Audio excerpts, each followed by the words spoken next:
Oruterane narishi fellowship y'abakristayo n'abanywanyi b'obureeberezi bwa Ankole abari kutura muri Kampala rutandikire no kushaba okwebembirwe Bishop w'obureeberezi bwa Ankole okwatanise na Bishop omusya otorinwe ahabwa North Kigezi.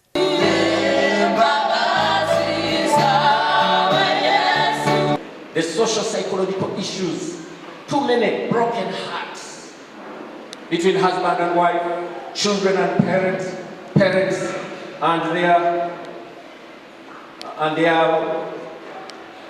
their siblings or people they work with.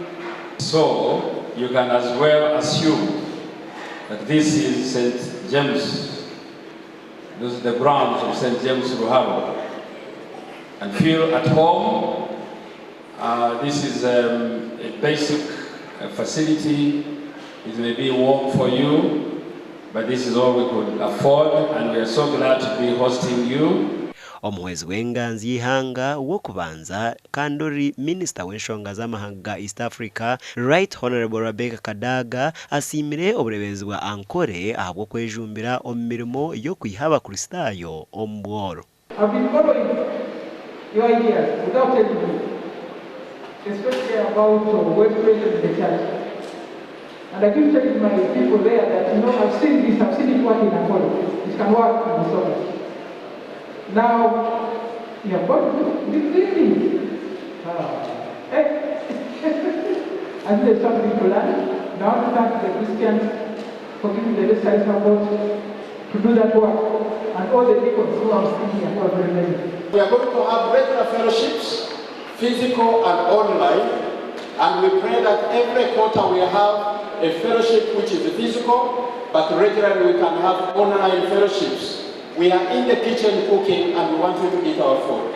Orutera noru orwetabirwemu enkuyanja y'abantu abari kutura muri Kampala n'abebembezi okuruga hande ngo zona. Tugenda kugera industry park mu obureeberezi ahita Kadaga. So very soon we are going to unveil abantu bitu obureeberezi batungemu. So Bishop kunyendamu package ya taxi. Abaraza gukora yobona bakigiko no bakabata abakora yobona diocese. Message yaberi nungi munonga konko mu rubyona nyonko muntu neihamu echa speed govern kiyagambaho echo kugira ngo twabana tukore mirimo yeitu kurra akanto muriwe akakora alarm by the Holy Spirit wabo yorokirire kukora echo tashemerere kuba nukora.